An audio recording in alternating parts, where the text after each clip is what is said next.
TVC, a TV do Correio da Manhã. Direto dos estúdios da TV Correio da Manhã em Petrópolis, começa agora o Correio Petropolitano Debate desta quinta-feira. Hoje daremos destaque à vacinação. O Governo do Estado e o Rio Solidário entregaram mais de 70 toneladas de donativos para o Estado do Rio Grande do Sul devido à chuva que atingiu toda a região. O Samba Patrimônio é a nova exposição do Museu do Samba e que tem a idealização e curadoria de Nilce Amar Nogueira e Natália Basile. Teresópolis abriu um edital extraordinário para a cultura. Os projetos vão ser custeados pela Lei Paulo Gustavo. O índice de preços ao produtor, o IPP, foi de 0,74% em abril. Os dados foram divulgados pelo IBGE. E o desemprego ficou estável e a ocupação, com e sem carteira, bateram recordes. O diálogo com o objetivo de apontar índices de vacinação no país em meio à pandemia da Covid-19. Eu sou Richard Stolzenburg e o Correio Petropolitano Debate está começando.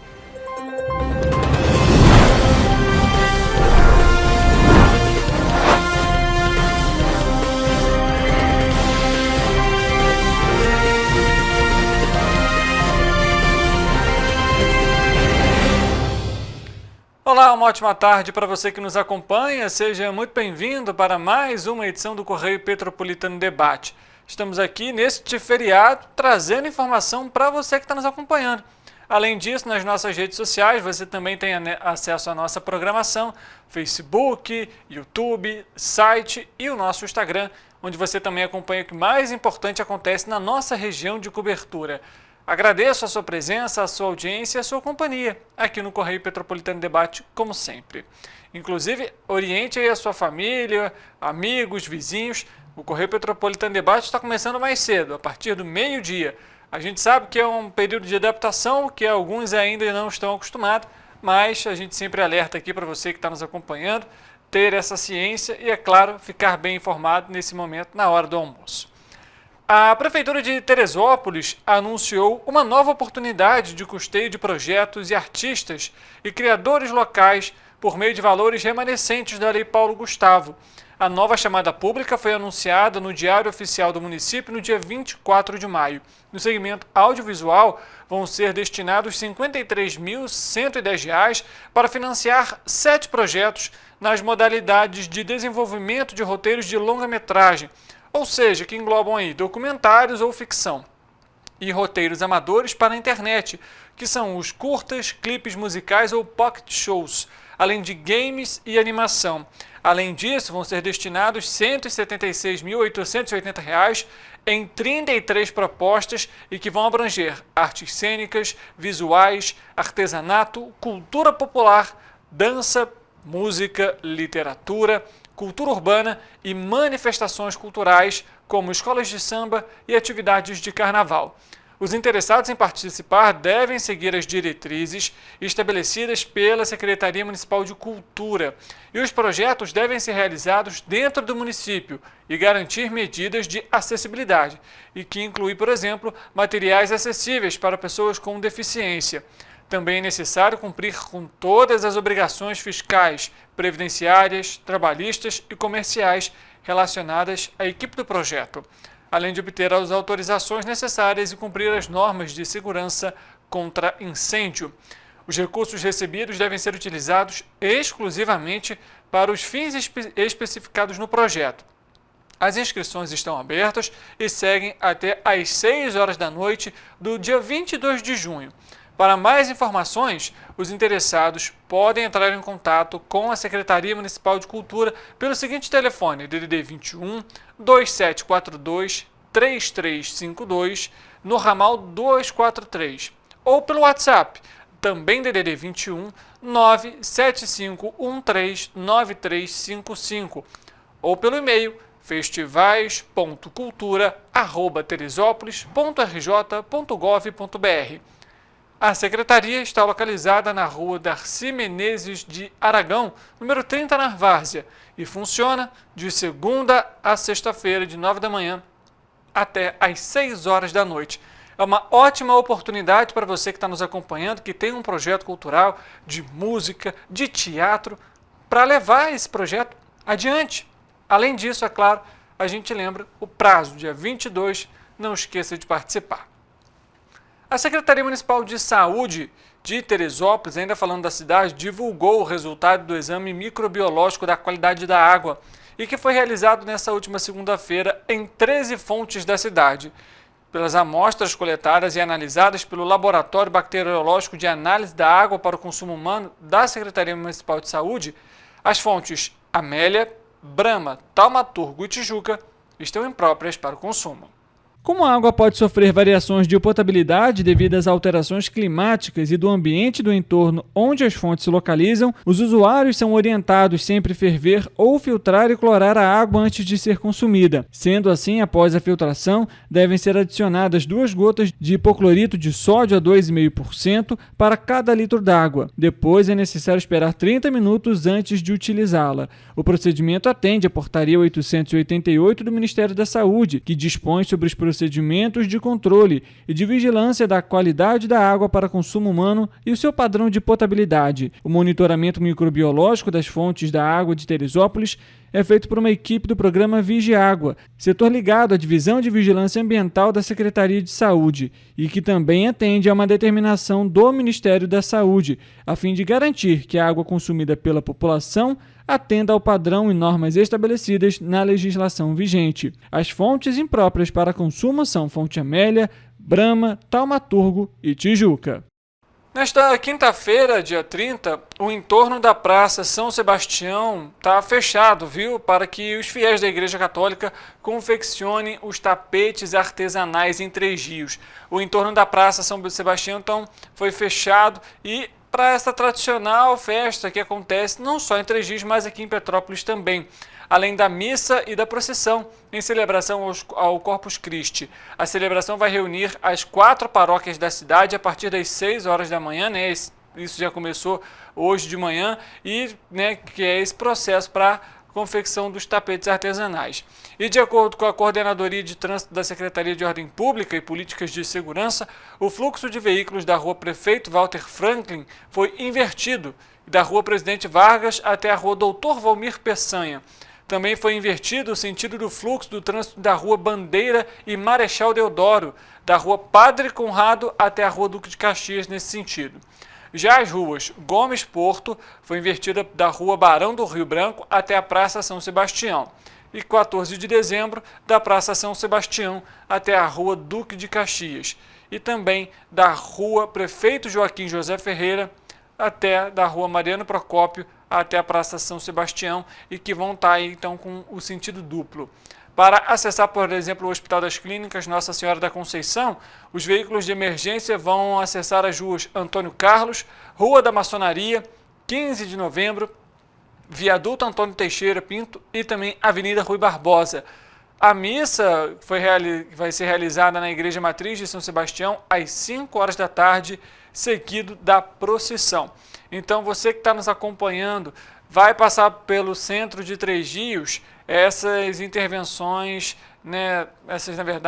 essas interrupções no trânsito, as alterações estão acontecendo nesse momento por conta, então, aí da procissão também, que vai ser realizada às 5 horas da tarde dessa quinta-feira. Então, fique atento aí às mudanças no trânsito para evitar ali de pegar a contramão, até possivelmente um acidente ser registrado. A gente sabe dos perigos, do cuidado que deve se ter com o trânsito, principalmente nesses casos de mão invertida e, obviamente, muitos fiéis na rua. Então, todo cuidado é pouco. A gente sempre passa essa orientação aqui para você que está nos acompanhando. O Correio Petropolitano Debate vai fazer um intervalo rápido. A gente volta daqui a pouco, tem mais informação para você. A previsão do tempo para essa sexta-feira. Afinal, feriado prolongado, muita gente aproveita para sair, viajar. Será que dá tempo de chegar e aproveitar, por exemplo, a praia? Bom, tudo isso você vai saber daqui a pouco, após o intervalo. A gente volta já.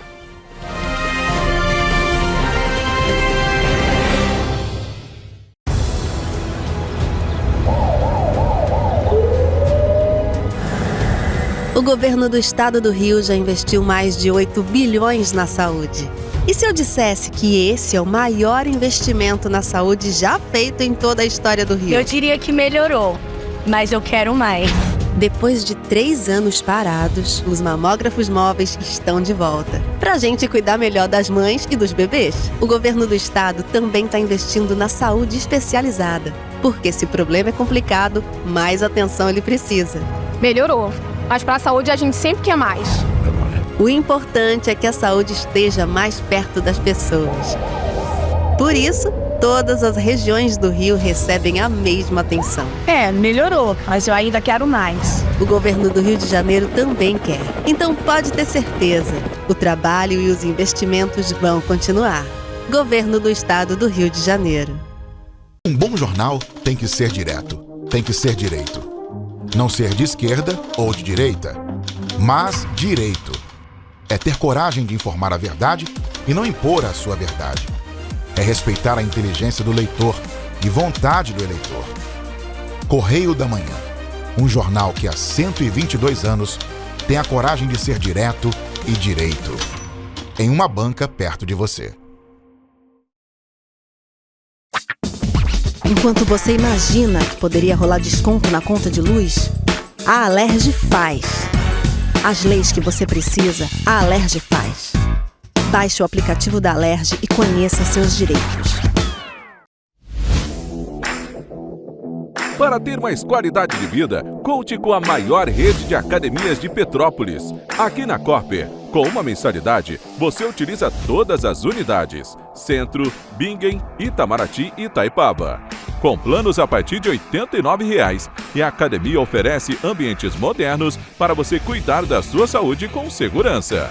Os espaços contam com dezenas de aparelhos de musculação, diversos equipamentos para aeróbico e funcional, além, é claro, de profissionais qualificados e uma extensa grade de aulas coletivas, que inclui dança, bike, jump, wolf fit, step fit, entre outras.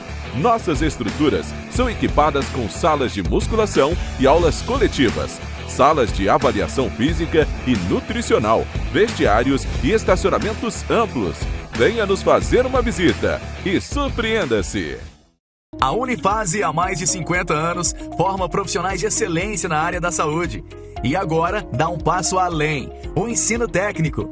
Aqui, você se prepara para o mercado de trabalho e valoriza sua formação técnica com cenários exclusivos de prática e estágios supervisionados na rede pública e privada de Petrópolis. Faça o curso técnico em enfermagem da Escola Técnica Irmã Dulce Bastos da Unifase. Inscrições abertas para 2024. Turmas manhã e noite. O Rio Imagem Baixada já superou a marca de 650 mil exames. Com cuidado especial para a saúde da mulher, o maior centro público de diagnóstico da América Latina tem capacidade para fazer 40 mil exames mensais e traz tudo num só lugar para atender com mais agilidade e eficiência. Rio Imagem Baixada, 9 meses. Chegou o resultado. O que era para poucos, agora é para todos. Governo do Estado do Rio de Janeiro. O trabalho não para, é todo dia e é de todos.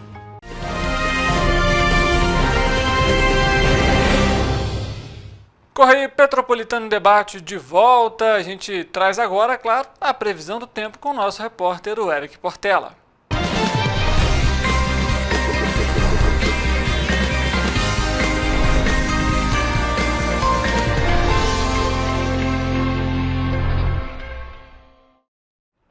Boa tarde, Richard. Boa tarde para você aí de casa que está nos assistindo. Finalmente o sextou chegou e dessa vez a previsão é de temperatura estável para todas as nossas cidades de cobertura. Mas os termômetros não deixam de marcar números baixos comparados a todo o mês de maio.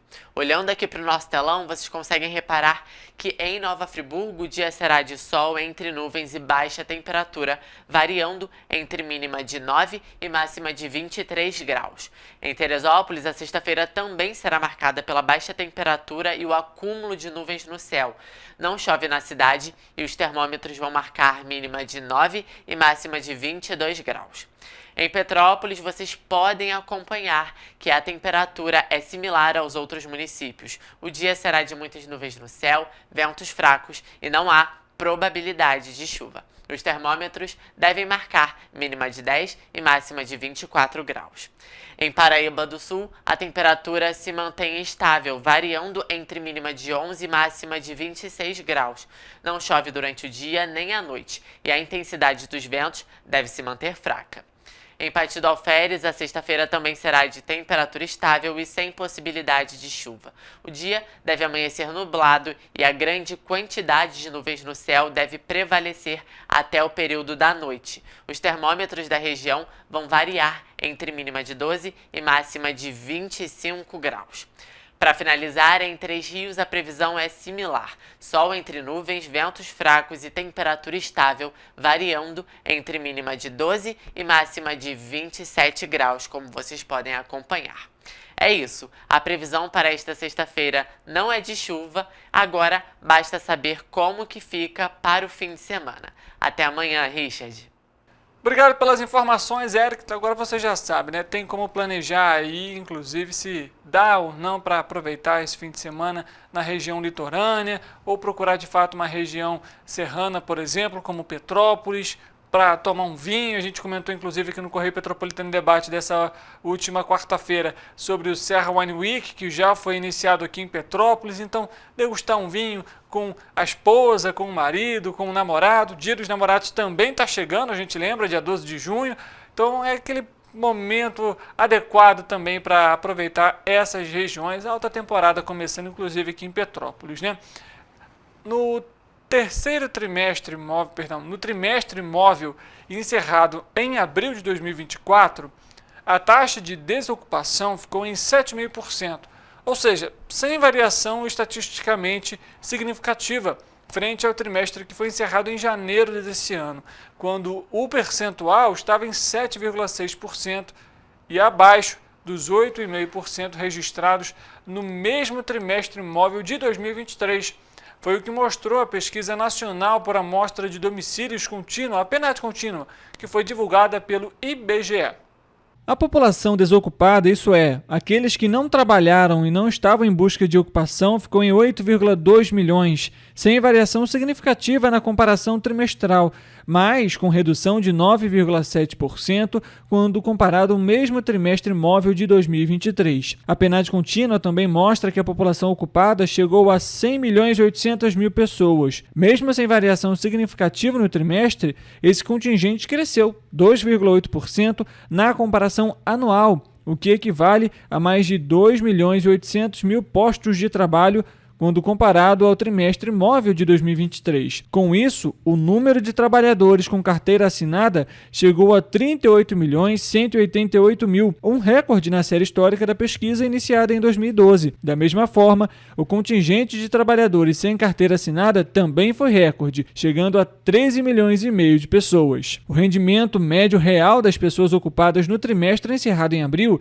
foi de R$ 3.151, sem variação significativa no trimestre e com alta de 4,7% na comparação anual. Com isso, a massa de rendimentos, que é a soma de remunerações de todos os trabalhadores do país, chegou a 313 bilhões, novo recorde da série histórica, mostrando estabilidade no trimestre e subindo 7,9% quando comparado ao período de 2023.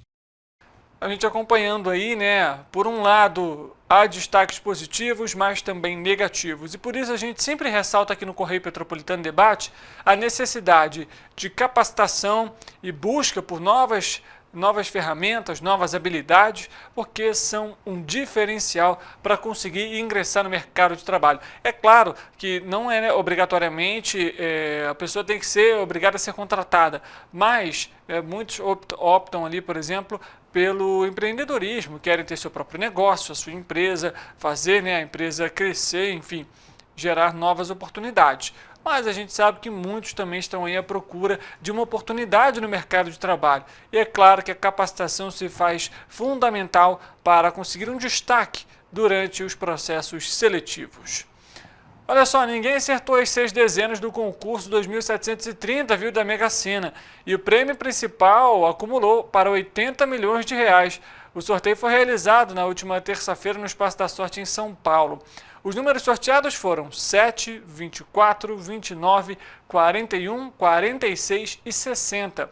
A quina teve 97 apostas ganhadoras e cada uma vai receber pouco mais de R$ 39.700. Já a quadra foram 5.209 apostas vencedoras e cada um vai receber o prêmio de um pouco mais de R$ 1.000. Por causa do feriado dessa quinta-feira, não vai ter sorteio, viu, da Mega Sena.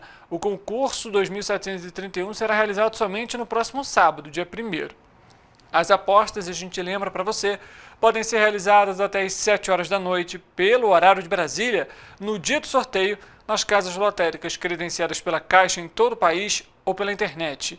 O jogo simples, com 6 dezenas marcadas, custa R$ 5,00. Boa sorte para você que vai apostar. Tem também, inclusive, as apostas da quina de São João, que também já estão disponíveis.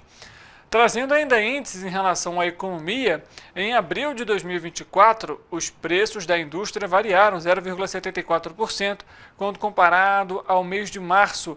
É o terceiro resultado positivo nesse indicador. A gente vai acompanhar a análise do Felipe Câmara, que é analista do IBGE, e fala sobre os índices. O IPP avançou 0,74% em abril frente a março. Com o resultado, a inflação industrial ficou em 0,99% no ano, e menos 3,08% em 12 meses. Os bens de consumo foram destaque em termos de influência na comparação com o mês anterior. Responderam por 0,33 ponto percentual da variação geral de 0,74%, mesma influência exercida pelos bens intermediários. Para entendermos a dinâmica inflacionária corrente, é importante lançar luz sobre as cadeias derivadas da soja e da cana-de-açúcar, especificamente para os maiores preços do óleo bruto de soja e do etanol na porta da fábrica. Pelo lado da demanda, o preço do óleo de soja respondeu à competição entre a fabricação de alimentos e a de biodiesel. Num contexto de disponibilidade doméstica do grão afetada pela menor produtividade da safra corrente e pelo maior volume de exportações no primeiro trimestre. O reflexo nos bens destinados ao consumo final se fez sentir de forma mais clara no preço da margarina, enquanto o próprio óleo bruto teve seu impacto refletido na alta dos bens intermediários. O etanol foi outro produto a pressionar a inflação dos bens destinados ao consumo final. A opção das usinas em direcionar a moagem de cana para a produção de açúcar, somada a um preço relativo baixo na comparação com a gasolina, abriu espaço para a remarcação no preço do álcool. Um destaque adicional na composição da alta nos bens de consumo foram os maiores preços dos medicamentos, em período de reajuste do preço máximo estabelecido pela autoridade reguladora do setor. Analisando os resultados na perspectiva setorial, encontramos similaridades de protagonismo. A fabricação de alimentos exerceu a principal influência no aumento do IPP no mês, 0,19 ponto percentual, com a margarina e óleo bruto de soja figurando entre os principais indutores desse resultado. No refino e biocombustíveis, o etanol foi determinante para a alta de 0,79% nos preços agregados. O biodiesel, pressionado pelo custo de aquisição do óleo de soja, também contribuiu de forma relevante para a alta setorial. Dentre os setores com maior impacto no índice geral, pode-se listar ainda a indústria de papel e celulose, com aumento disseminado de preços desde a pasta química de celulose até a sua cadeia derivada. Dos setores em destaque, a indústria extrativa foi o único com menores preços no mês, variando menos 3,58%, puxada pela cotação internacional do minério de ferro. Obrigado, Felipe, pelas informações. A gente trazendo sempre aqui atualizações em relação à economia, o setor de produção do país, industrial e entre outras movimentações importantes que acabam envolvendo a economia também, não só do país, mas do estado e de Petrópolis. Agora uma informação triste e preocupante e também que gera muitos questionamentos para os órgãos públicos. A insegurança alimentar grave é realidade, veja só, em 7,9% das casas na capital fluminense. Em números absolutos, são 489 mil pessoas que passam fome. Cerca de 2 milhões de cariocas convivem com algum grau de insegurança alimentar, seja leve, moderada ou grave. Os dados inéditos fazem parte do primeiro inquérito sobre a insegurança alimentar no município do Rio de Janeiro, o Mapa da Fome da cidade do Rio de Janeiro. A pesquisa revela ainda que o acesso à alimentação adequada se dá de forma desigual na geografia da capital fluminense. A área de planejamento 3, ou seja, que é a zona norte sem a Grande Tijuca, é a mais atingida pela fome. Ela se apresenta em 10,1% das casas. A fome é maior nos lares chefiados por pessoas negras, em 9,5% desses domicílios. Quando o estudo faz análise por gênero, 8,3% das famílias comandadas por mulheres também não têm o que comer. O Mapa da Fome da cidade do Rio de Janeiro é uma parceria entre a Frente Parlamentar contra a Fome e a Miséria no município do Rio de Janeiro, da Câmara Municipal e do Instituto de Nutrição Josué de Castro. Com o lançamento do estudo, o Rio de Janeiro se torna a primeira cidade brasileira a mapear a insegurança alimentar e a fome em nível municipal. Outros indicadores mostram que a falta de comida atinge 16,6% das famílias lideradas por pessoas com escolaridade mais baixa. A fome também atinge 18,3% das casas onde a pessoa de referência está desempregada e em 34,7% dos domicílios com renda per capita mais baixa. Olha essa situação, né? Imagine você, a insegurança alimentar, né? Você não saber se você vai ter comida, café da manhã, almoço, o jantar que seja, é uma realidade muito dura ainda para o país. Assim como a capital fluminense, o Rio de Janeiro, que recebe grandes eventos, que já foi sede da Copa do Mundo, que já foi sede das Olimpíadas e tem hoje mais de 480 mil pessoas passando fome. Detalhe, esses índices são só da capital, são só da cidade do Rio. Imagine esse levantamento em todos os 92 municípios do estado. É necessário pensar em políticas públicas voltadas ao combate à fome, mas não somente de assistência, mas para garantir que aquela população, que aquela pessoa, ela consiga se evoluir, se capacitar, conseguir uma oportunidade de trabalho, porque não adianta você apenas só dar o prato de comida, porque no outro dia ela vai ter fome do mesmo jeito e vai necessitar daquele prato de comida. A partir do momento que você dá a independência para que essa pessoa ela consiga e tenha condições de trabalhar, de fazer uma faculdade, de conseguir uma oportunidade, de empreender que seja, essa pessoa ela automaticamente vai deixar de precisar daquele assistencialismo que permanece para sempre. Ela consegue auxiliar não só a família dela, conseguir os mantimentos adequados, mas também auxiliar, quem sabe, até outras pessoas que também precisam de emprego, de oportunidades, de capacitação. É muito importante que esse tema seja amplamente discutido e, é claro, a nossa equipe vai continuar acompanhando esse cenário. O Ministério Público do Estado do Rio de Janeiro, por meio da 2ª Promotoria de Justiça de Tutela Coletiva do Núcleo 3 Rios, obteve uma liminar na Justiça determinando que o município de Paraíba do Sul adote providências imediatas para exercer a fiscalização necessária de poluição sonora na cidade. O juízo da 2ª Vara da Comarca de Paraíba do Sul estabeleceu o prazo de 120 dias sob pena de multa diária. A decisão ocorre no âmbito de ação civil pública, na qual o MPRJ demonstrou que o município de Paraíba do Sul não tem qualquer condição de executar o plano de controle dos ruídos previstos no próprio Código Ambiental. De acordo com a ação, a Prefeitura não possui condições mínimas para lavrar autos de constatação e multas. A investigação do MPRJ foi instaurada depois de um reiterado recebimento de denúncias sobre o tema. A promotoria ressalta que a lei orgânica da cidade define que o controle da emissão de ruídos busca garantir o sossego e o bem-estar público, evitando a perturbação por emissões excessivas ou incômodas de sons que contrariam os níveis máximos fixados em lei. Diante dos fatos, o juízo determinou que o município adote providências para o efetivo exercício de fiscalização ambiental de fontes de poluição sonora.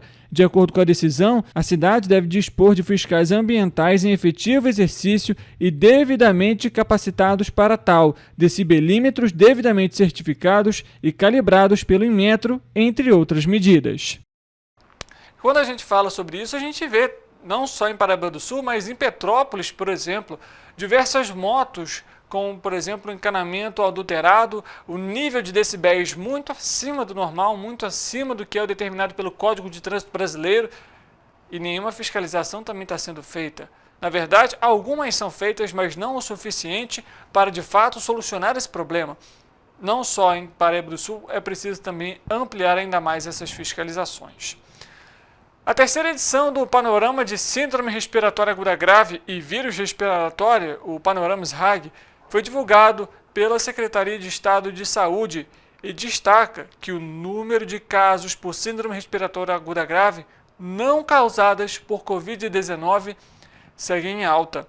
A situação é mais preocupante na faixa etária de 0 a 4 anos, com 497 internações, de um total de 836 registros, ou seja, é mais do que a metade.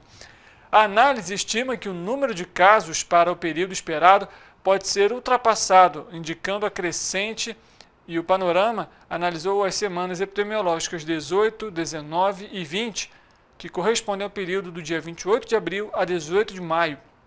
A equipe de vigilância do Centro de Inteligência em Saúde da Secretaria utiliza um modelo estatístico chamado No-Casting, que leva em consideração os casos com atraso de notificação para estimar o total esperado para determinado período. A estimativa do No-Casting para a semana epidemiológica 18 foi de 538 casos, com 348 já registrados no sistema. Já para a semana 19, a estimativa foi de 503 casos, sendo que 310 já tinham sido registrados. E para a semana epidemiológica 20, o modelo apontou aí 566 casos estimados, sendo que 219 já tinham sido registrados.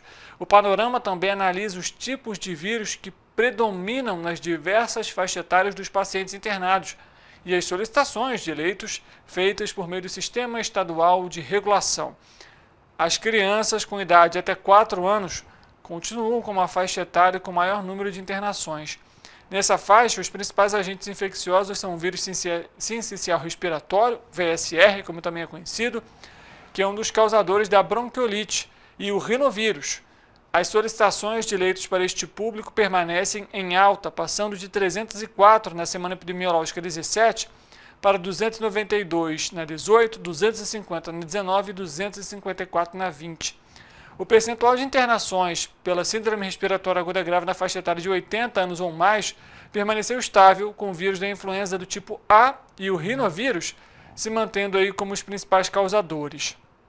O número de solicitações de leitos para essa faixa etária permanece com pouca variação, passando de 134 na semana epidemiológica 17 para 122 na 18 e chegando a 113 na semana 19 e 120 na semana epidemiológica 20. A gente vai continuar acompanhando também, tem o boletim Infogripe, que também vai ser lançado, e a gente vai trazendo as atualizações aqui. E lembrando, a vacina contra a influenza, a campanha mais especificamente, termina amanhã, sexta-feira, dia 31. Então não deixe, se você é de Petrópolis, de Três Rios, de Paraíba do Sul, de se imunizar. Em Petrópolis, a cobertura não chegou nem à metade do público-alvo. Assim como em Teresópolis e em Nova Friburgo, os índices são baixíssimos, pelo menos variam aí entre 30% a 40%. É um índice muito baixo. A meta do Ministério da Saúde é 90% do público-alvo, que engloba ali gestantes, puérperas, profissionais da saúde, profissionais de educação, entre outros. E se toda a população também já teve acesso a essa vacina acima dos 6 meses, por que não se imunizar? Não deixe de fazer essa vacinação. A gente lembra que ela é necessária anualmente justamente porque o vírus sofre mutação e por isso é necessária uma nova aplicação para que, caso haja infecção, não haja o agravamento da doença e possivelmente uma internação. Falando sobre as chuvas e o impacto no Rio Grande do Sul, o Rio Solidário entregou na última terça-feira na base aérea do Galeão mais 70 toneladas de donativos, como roupas, alimentos não perecíveis, tonéis de água mineral, brinquedos, ração para animais, além desses itens de higiene pessoal, limpeza, banho e também de cama.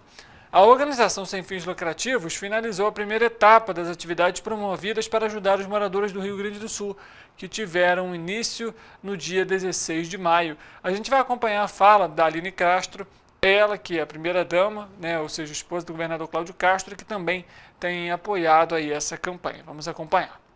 Estamos aqui hoje na base aérea da FAB, onde estamos encerrando essa primeira etapa emergencial das doações que nós recebemos do Rio Grande, para o Rio Grande do Sul. Então, recebendo muitas doações, estamos aqui para agradecer a todos os parceiros, tanto sociedade civil como também os empresários, setor privado, todo o governo, né, todas as secretarias, todos que se mobilizaram e nos uniram e nos confiaram o Rio Solidário para essa missão. Nós fizemos essa parceria com a FAB, então quero também aqui agradecer essa parceria ao Coronel Fábio, que ficou responsável aqui por essas doações que chegaram diariamente e nos deu a certeza, né, dessas doações chegarem com segurança às pessoas que tanto precisam, né, estavam tanto precisando dessas doações no Rio Grande do Sul. Então foram muitas doações, né, Paola? Um recorde, graças a Deus, graças à solidariedade, a todos que fizeram parte dessa corrente. Então quero mais uma vez agradecer. A gente vai continuar nosso trabalho no Rio Solidário. E aí, mais uma vez, a gente agradecer a toda a equipe do Rio Solidário também, que se empenhou, trabalhou dia e noite. Que Deus abençoe a todos, que o Rio Grande do Sul continue aí agora esse trabalho, né, que todos possam se reerguer e voltar à normalidade, se Deus quiser, em breve. Foram 20 dias de arrecadação com todos esses parceiros, foram 70 pontos de coleta, foram inúmeros parceiros privados e públicos, como você falou, foram mais de 300 mil itens arrecadados. Então, nós queremos agradecer pela confiança no Rio Solidário, pela confiança da parceria da FAB e de todos que somaram nessa corrente do bem. Inclusive aqui em Petrópolis também tem apoio e também ajuda aí ao Rio Grande do Sul. A gente trouxe ontem no Correio Petropolitano Debate, para você que está nos acompanhando, se ainda tiver donativos, como a gente citou agora, itens de higiene pessoal, de cama, de mesa de banho, de roupas, brinquedos, a Feirinha de Itaipava em Petrópolis está recolhendo essas doações para poder enviar também para o estado do Rio Grande do Sul. O Correio Petropolitano Debate vai fazer um intervalo rápido. Na volta, você vai acompanhar um levantamento exclusivo que foi realizado pelo IBGE, o Instituto Brasileiro de Geografia e Estatística, e que aponta os índices de imunização contra a Covid-19 no país. Não saia daí, o intervalo é rápido e a gente volta já já.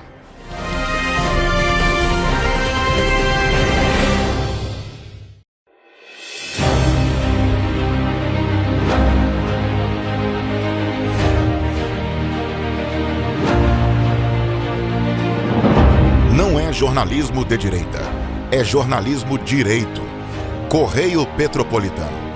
Tudo que seu jornal não deveria ter deixado de ser. Todos os dias, em uma banca perto de você.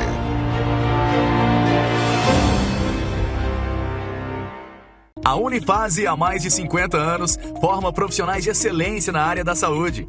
E agora, dá um passo além, o ensino técnico. Aqui, você se prepara para o mercado de trabalho e valoriza sua formação técnica com cenários exclusivos de prática e estágios supervisionados na rede pública e privada de Petrópolis. Faça o curso técnico em enfermagem da Escola Técnica Irmã Dulce Bastos da Unifase. Inscrições abertas para 2024. Turmas manhã e noite. Para ter mais qualidade de vida, conte com a maior rede de academias de Petrópolis. Aqui na Corper, com uma mensalidade, você utiliza todas as unidades: Centro, Bingen, Itamaraty e Itaipava.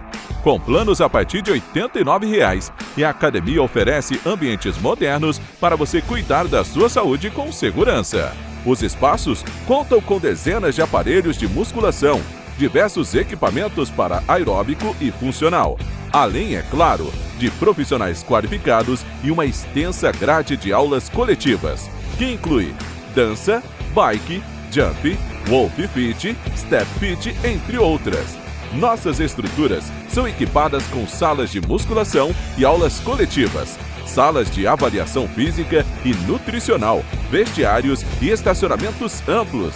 Venha nos fazer uma visita e surpreenda-se! Rio de Janeiro, atração o ano inteiro. Tem descanso, tem folia.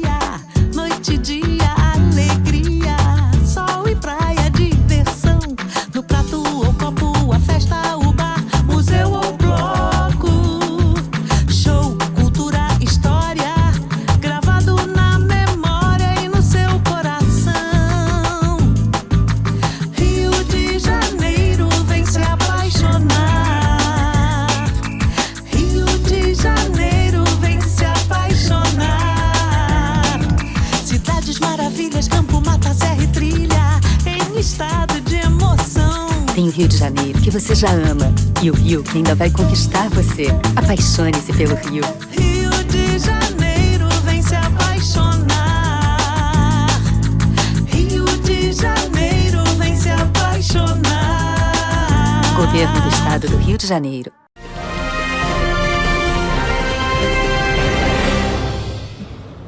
O suplemento Covid-19 da PNAD contínua, ele foi a campo no primeiro trimestre de 2023, junto com a pesquisa, né, junto com a PNAD contínua, e ele buscou saber das pessoas de 5 anos ou mais sobre vacinação contra a Covid-19, sobre a infecção por Covid, né, se elas tiveram Covid, sobre sintomas e internação por Covid-19 e sobre os sintomas de pós-Covid, né, os sintomas que persistiram após a infecção ou Covid longa. E o questionário foi elaborado em conjunto com o Ministério da Saúde e o questionário foi elaborado no primeiro semestre de 2022, ele foi a campo em 2023, mas ele foi elaborado em 2022. Então a gente considerou as diretrizes de vacinação que estavam vigentes na época, né, que era a vacinação de pessoas com 5 anos ou mais de idade. Por isso o questionário ele só é aplicado em relação aos moradores com 5 anos ou mais de idade.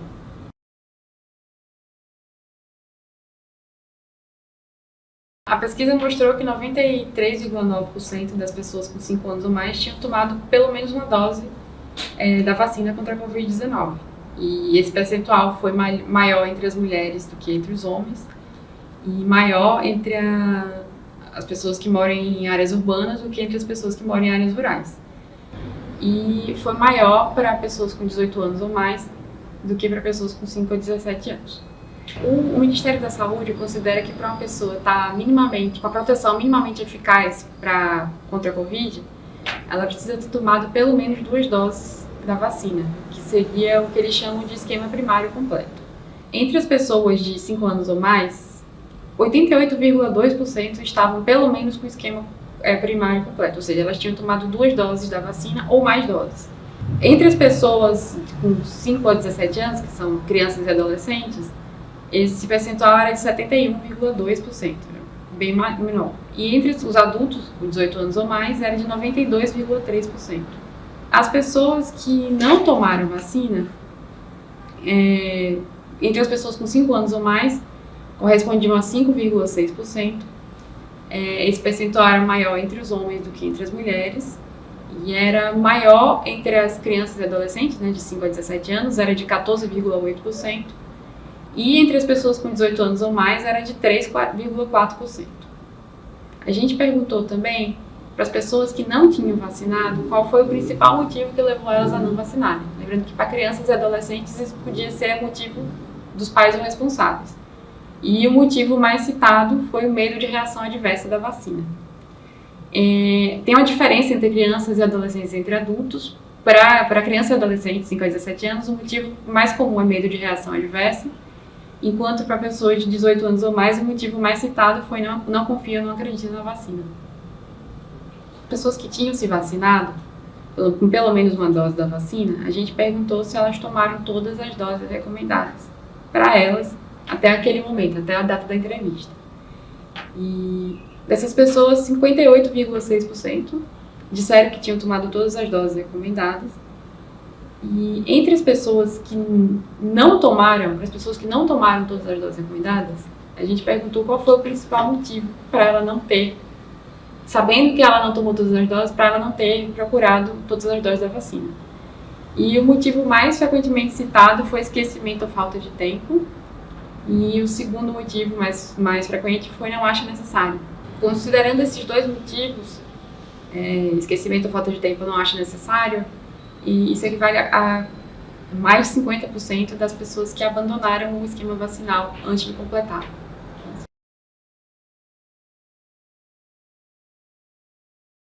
Para identificar se as pessoas tinham tido Covid, a gente usou uma forma de captação com 3 perguntas.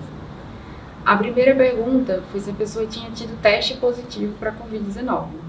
E esse teste, ele poderia ter sido o teste antígeno, que é o teste rápido, que é aquele que dá o resultado em minutos, ou o teste PCR, que é mais demorado, mas também mais preciso, que dá o resultado geralmente pelo menos um dia depois. Esses 2 testes, eles são feitos com suave nasal, né, que é o cotonete. E a primeira pergunta era se a pessoa tinha tido teste positivo para Covid. A segunda pergunta buscava saber se a pessoa teve diagnóstico médico para Covid, que é quando a pessoa, mesmo sem ter tido teste positivo ou sem ter feito o teste, o médico, vendo os sintomas que ela tem ali, dá o diagnóstico de Covid para ela. E essas 2 perguntas, a resposta, pessoas que responderam sim uma dessas 2 perguntas, ou a ambas, são consideradas como as pessoas que tiveram Covid confirmada. E uma terceira pergunta foi feita buscando identificar as pessoas que consideram que tiveram Covid, que tiveram sintomas de Covid, mas ou não procuraram atendimento ou não fizeram o teste. Então, essas pessoas consideram que tiveram Covid sem a confirmação por diagnóstico médico por teste. Juntando os 2 primeiros grupos, né, as pessoas que tiveram Covid confirmada por teste ou por diagnóstico médico, isso corresponde a 27,4% das pessoas de 5 anos ou mais. E esse número foi um pouco maior para mulheres do que para homens. E para crianças e adolescentes, ou seja, pessoas de 5 a 17 anos, foi de 13,3%. E para adultos, de 18 anos ou mais, foi de 30,5%. Quando a gente considera as pessoas que tiveram Covid, seja confirmada por diagnóstico médico ou por teste, e as pessoas que consideram que tiveram Covid, isso equivale a 34,3% do total de pessoas com 5 anos ou mais.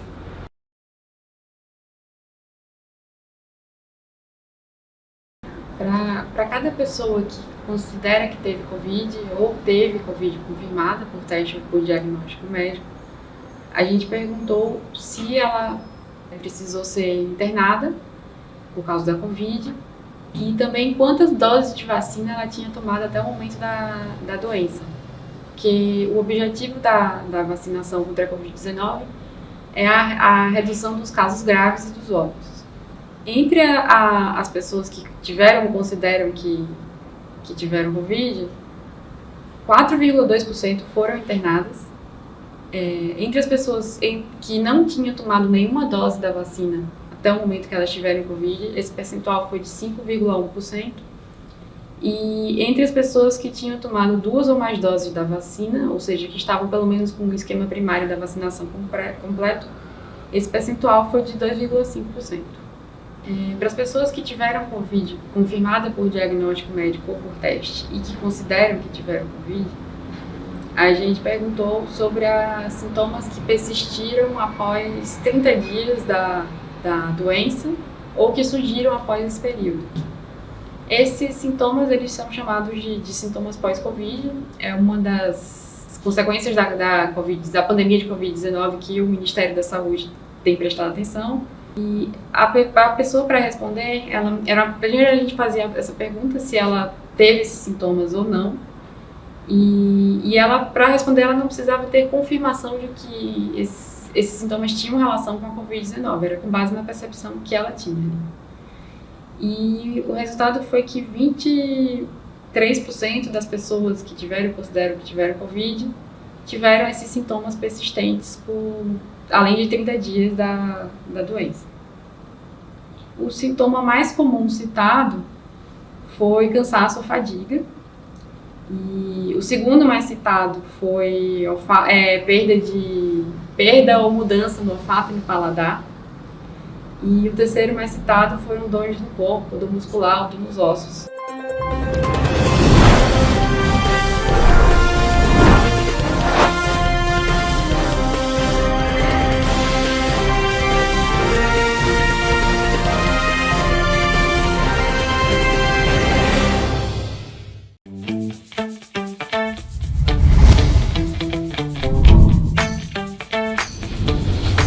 TVC, a TV do Correio da Manhã.